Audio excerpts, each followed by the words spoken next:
Shalom, a paz. Shalom significa não somente paz, que nós entendemos como uma ausência de um conflito, de uma guerra, mas shalom, a shalom que Jesus ele dá é mais do que nós compreendemos um estado longe de conflito, como ele mesmo disse, eu não vos dou a paz como o mundo as dá. Mas a paz que Jesus dá é um preenchimento interior, espiritual, e paz, na língua bíblica, shalom, não tem simplesmente esse único significado como nós no Ocidente entendemos como algo contrário à guerra, né? O lado oposto a um conflito, a ausência da guerra, do conflito. Mas a paz de Deus, que inclusive é um dos nomes de Deus, isso é uma das formas como Deus ele é conhecido, um Deus de paz. Quando no livro de Juízes, por exemplo, Gideão, né, ele então chama ao Senhor por shalom, né, por paz.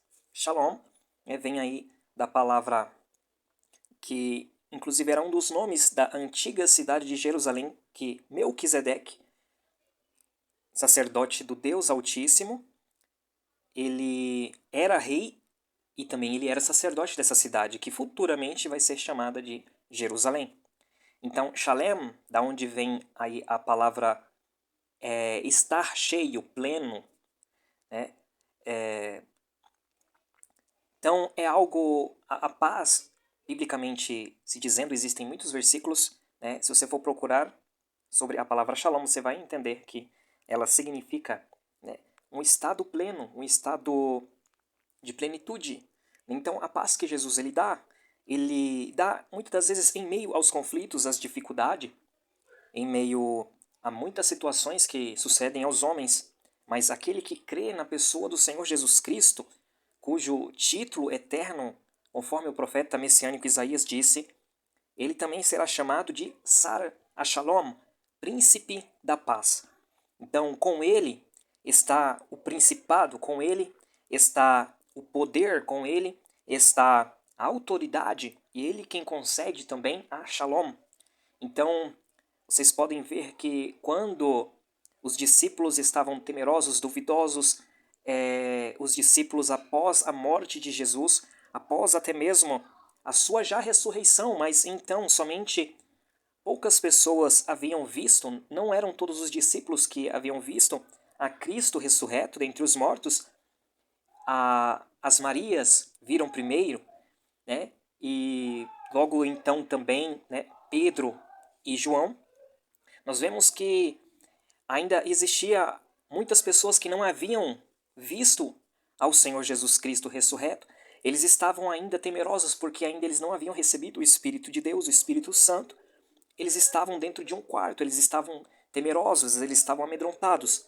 Até o momento em que Jesus, ele entra dentro do quarto com as portas, janelas fechadas, ele entra naquele ambiente e então, no meio de todos eles, ele diz: Shalom Aleichem, a paz esteja sobre vocês. E logo então ele fala: recebem o Espírito Santo. Ou seja, recebei o Espírito Santo, e então ele sopra o fôlego de vida, ele sopra o Espírito Santo sobre eles. Então, quando Deus ele está a dizer algo, é porque ele já está trabalhando em prol daquele algo.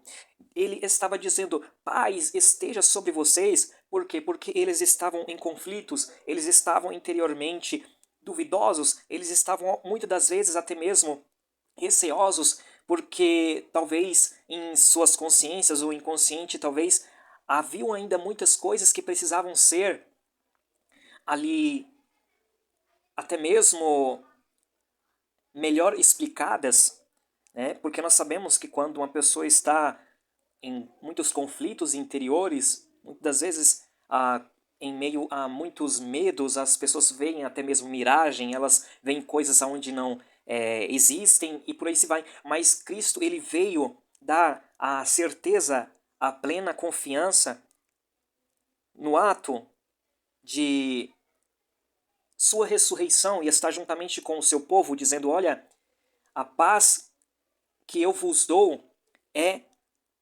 uma paz que vai preencher vocês e vai inibir tudo isso, e vai fazer com que tudo isso que tenta contra a vossa fé, que tenta contra a vossa certeza, ela seja então agora neutralizada.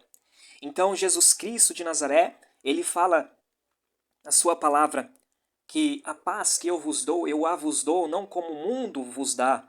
O mundo, ele oferece coisas materiais, o mundo, ele oferece aos homens a vaidade, a vanglória, ele oferece o status, ele oferece imposições, ele oferece aos homens, às mulheres, algo para que outras pessoas vejam naquela pessoa em específico algo a ser admirado, e então aquela pessoa está sempre sendo prestigiada. Mas nós vemos que Jesus Cristo, independentemente de quem quer que seja, possuindo bens ou não, independentemente do nome, da fama, de quem quer que seja, Jesus Cristo, a partir do momento que se encontra com alguém, que alguém se encontra com a pessoa do Senhor Jesus, então esta pessoa, ela começa agora a ter a paz de Deus. E Jesus Cristo, ele oferece uma paz gratuita, uma paz que não valeu nada, mas valeu muito para ele, custou muitíssimo para ele, mas ele oferece isso gratuitamente, porque os homens por si mesmos, eles não alcançam a verdadeira paz, a paz que vem de Deus. Então Jesus Cristo, ele concede mediante a tudo aquilo que ele fez, mediante a tudo aquilo que como ele se entregou, sendo um ser humano, padecendo todos os tipos de dificuldades, de tentações, de provações, de retaliações, tanto na vida psicológica, sentimental, emocional, física, até financeira, familiar, de todas as formas social. Jesus Cristo ele foi provado, tentado, testado, e ele foi moído. Então, houve um mérito e existe um mérito eterno sobre todos os teus feitos, e ele compartilha deste mérito aqueles que creem, aqueles que não só acreditam, mas que também abrem as suas almas, o seu coração, né? Não o coração físico, mas a alma, a mente, o sentimento interior a Cristo. E aí ele concede a todo aquele que nele crê, quando se não há uma dúvida, quando há somente certeza, plena confiança e certeza, porque isso agrada a Deus. Está escrito que sem fé é impossível agradar a Deus. Então Cristo, ele concede àquele que tem a plena confiança no seu coração, na sua pessoa, e que não lhe resta dúvida, e que também não vive se vitimizando, como que sendo um alvo do mundo e das situações que ocorrem no mundo, como se fosse então um alvo de todas essas situações, e como se Deus não visse, como se Deus não o contemplasse, como se Deus estivesse demorando demais para agir. Então Deus, ele se agrada daquela pessoa que toma as responsabilidades para si e que sabe que Deus está no controle, que sabe que Deus está agindo, que sabe que ele deve ser honrado, glorificado, respeitado, porque ele é maior, ele é supremo, ele é soberano, ele está no comando de todas as situações permissivas, permitidas sobre a face da terra, quer na vida, quer na morte, quer na perca, quer nas conquistas, quer na alegria, quer na tristeza, em todas as circunstâncias da vida, tudo coopera para o bem daqueles que amam a Deus. Então, Isaías capítulo 26, eu amo este capítulo, que fala a respeito de que Deus ele conservará com plena paz, com confiança, aqueles que também estão ligados ao Senhor, aqueles que estão confiados na pessoa do Senhor. Vemos que Shalom não é como a Pax Romana do mundo. Vemos que Shalom do Senhor Jesus, a paz do Senhor Jesus, ela é compartilhada no interior daqueles que vão crer, confiar, daqueles que depositam a sua confiança e que descansam na confiança de um Deus supremo que age e que trabalha sobre todas as coisas ao favor daqueles que respeitam a Ele, daqueles que amam a Ele, daqueles que se entregam em suas vidas a Ele. E não é como o mundo ele oferece os bens materiais, como o mundo em seu sistema ele diz, olha, faça isso, compre assim, haja desta forma, e por aí se vai. Por quê? Porque o sistema do mundo ele está morto no maligno. O sistema do mundo ele visa o materialismo, ele visa a vaidade, a vanglória, cujo Satanás que está no comando abaixo da vontade divina permissiva, porque Satanás ele foi posto. Satã não é um nome próprio. Satã é um título que significa aquele que sotena, aquele que se opõe, aquele que se opõe por uma vontade permissiva, aqueles que estão na vontade do Senhor. Então Satã, ele é aquele que faz o homem se opor a Deus, mas ao servo de Deus, à serva de Deus, Satã, ele é aquele que testa, que tenta, é aquele que faz a pessoa se opor a Deus, à vontade de Deus. Então, ele é como se fosse uma peneira e Deus está infinitamente acima de todas as coisas, mas ele permite que o inimigo que foi julgado, que já está julgado, ele então tenha o seu tempo e ele permita então que Satã também ele penere, ele muitas vezes até mesmo cirande com algumas pessoas para provar os seus corações, para ver se eles de fato amam a Deus de verdade, se de fato eles querem a Deus de verdade. Então, Deus, ele concede a nós esta confiança, essa paz, que não é provida de bens materiais, que não é provida de independente circunstância da vida, que independentemente de dificuldades, de provações, de situações que assolam os homens sobre a face da terra, Deus, ele concede ao homem aquele que crê no seu mérito, aquele que crê nas suas obras, aquele que crê na sua pessoa, no seu caráter. Ele concede esta paz, esta confiança. Nós vemos na Bíblia que quando Deus ele pediu ao filho único de Abraão, primogênito do qual viria a promessa, as promessas, então quando Deus ele pede a Abraão, ao seu filho Isaque, Abraão adorou a Deus. Abraão, ele não questionou, mas ele foi entregar ao seu filho, ele adorou ao Senhor. Isso na antiga aliança, o mundo mudou. Não somente o mundo mudou, mas também Deus ele age de uma forma em cada dispensação diferente com o ser humano. Nós estamos na época da graça, do favor divino, por meio de Jesus. Está escrito que a lei veio por intermédio de Moisés, mas a graça desta lei veio por intermédio da pessoa bendita de Jesus Cristo. Nós vemos na Bíblia que Jó também, em toda a dificuldade, um homem, um dos mais provados em toda a Bíblia, em toda a história, ele adorava a Deus. Ele simplesmente adorava a Deus.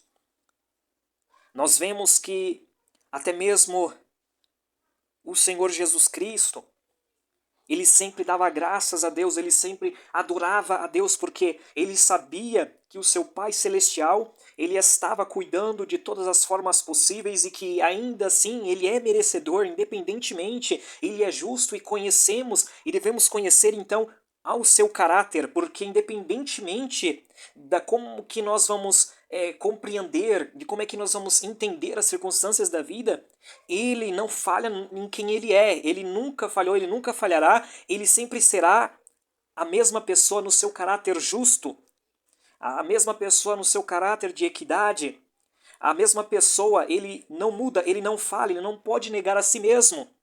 Muitas das vezes nós não podemos compreender pela nossa limitação, mas Deus, ele sempre está no controle. Deus, ele sempre está trabalhando para o bem daqueles que amam a Ele, independentemente, muitas das vezes, quando nós estamos vivendo uma vida comum, quando nós não estamos voltados a Deus com todo o nosso coração, ou seja, vivendo uma vida realmente no Espírito. Por quê? Porque ela requer muita dedicação.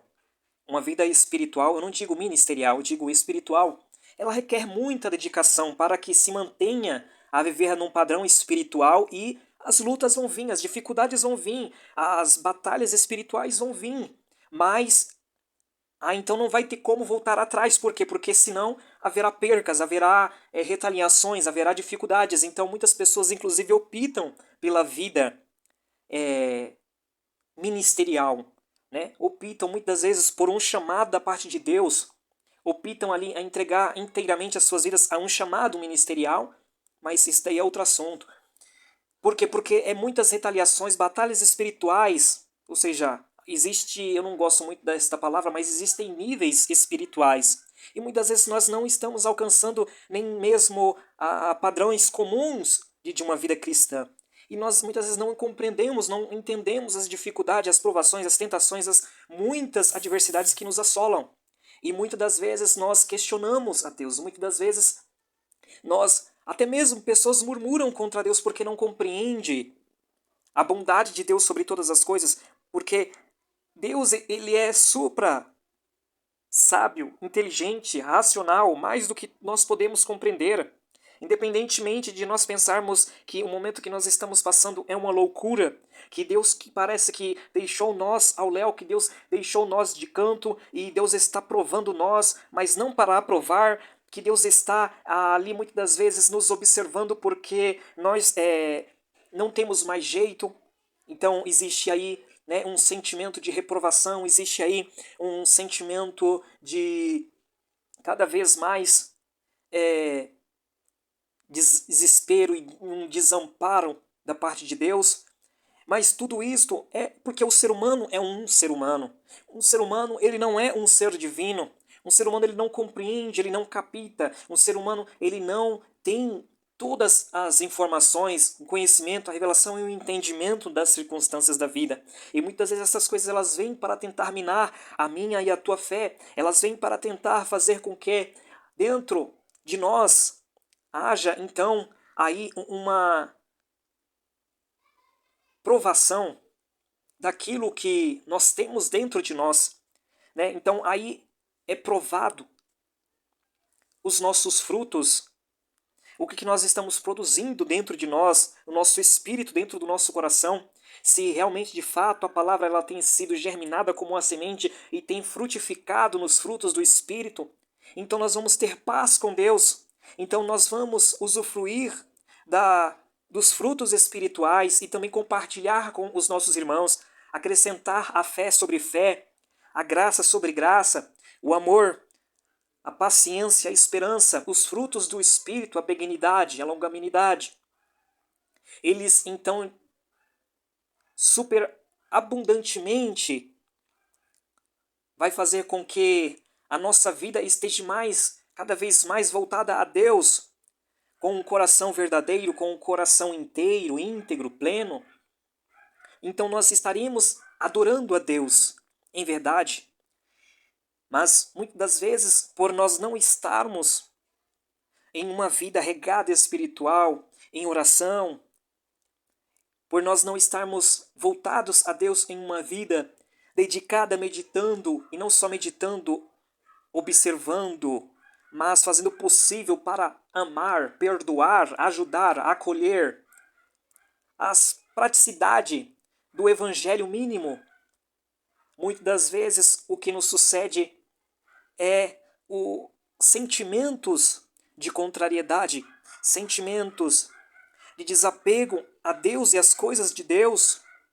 Então Satanás ele trabalha também em cima destas situações, em cima destas coisas. Mas quando nós, independentemente do momento de tristeza, uso a tristeza para adorar a Deus, independentemente das adversidades, use as adversidades, use as contrariedades, use cada vez mais tudo aquilo para agradecer a Deus de coração e saber que Ele está sobre todas as coisas, Ele está olhando para mim, Ele está olhando também para você, Ele está contemplando as situações dentro da sua casa, da sua família, Ele está contemplando todas as circunstâncias que nos rodeiam, que nos inclusive afeta, mas que Ele está trabalhando em prol disso e que nada foge do seu controle. O inimigo muitas vezes ele pode até tentar se andar. O inimigo ele muitas vezes ele pode até tentar vir contra a sua vida. O inimigo ele pode muitas vezes até tentar vir contra a tua família. Mas só que existe um Deus poderoso, o Deus e Pai do Senhor e Salvador Jesus Cristo, o nosso Senhor Jesus Cristo que reina, que domina e que ele está sobre todas as circunstâncias e está com o trono acima de todas as coisas, comandando e que nada foge do seu controle, que nada foge da sua vontade permissiva. E todas as coisas têm que passar pelo crivo de Deus até determinado limite. E quando chega no tempo certo e quando chega no limite certo, ele dá a resposta, ele envia a resposta, ele envia anjos ao teu favor, ele envia anjo para livrar, ele envia então graça para lhe fortalecer, ele envia então fogo do Espírito Santo para trabalhar dentro do meu e do teu coração, dentro da minha e da tua vida, para que nós possamos vencer as dificuldades e glorificar a Deus sobre todas as coisas.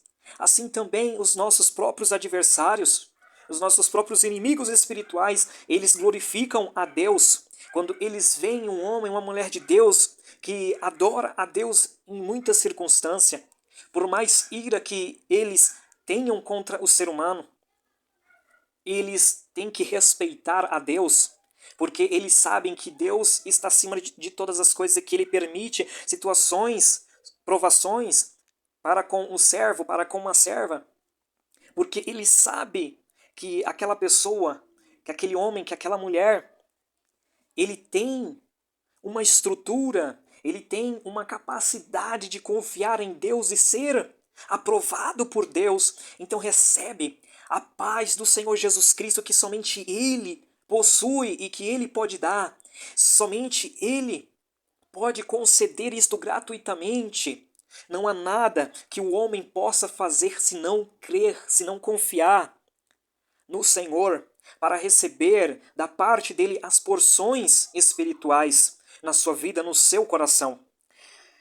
Deus abençoe a sua vida, Deus abençoe a sua família, Deus abençoe aos seus, aquele a quem você, aquele a quem o irmão, a irmã tem depositado em suas orações, tem mencionado nas suas orações, nos seus propósitos. Deus abençoe, fiquem na paz do Senhor Jesus.